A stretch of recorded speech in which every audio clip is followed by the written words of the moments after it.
హబక్కుకు గ్రంథం 3వ అధ్యాయము 3వ వచనం. దేవుడు తేమానుల నుండి బయలుదేరుచున్నాడు, పరిశుద్ధ దేవుడు పారానుల నుండి వేంచేయుచున్నాడు. పారాను అనే మాటకు అర్థం ఏంటంటే సుందరమైన వాడు. ఈసారి మన పాటల ఆల్బం పేరేం చెప్పండి?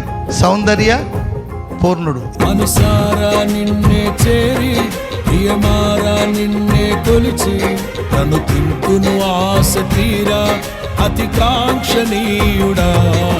నీపై విశ్వాసమే నన్ను బలపరచనే, నా స్వరమెత్తి నిన్నే కీర్తింతును.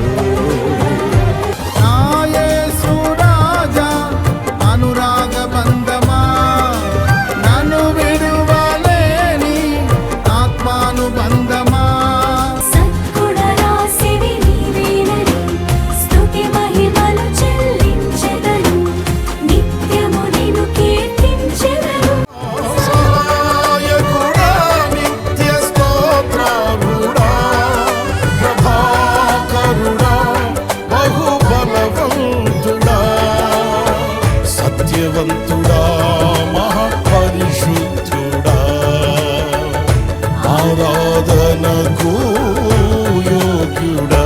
కృప వెంబడి కృపను, నిత్యమైన ప్రేమను, అధికమైన మహిమను విస్తరింపజేశావు. ఎలోహిం నీవే, ఎల్ షద్దాయ్ దేవుడవు, ఎబినేజరువు నీవే, స్తుతి ఘనత మహిమ నీకే.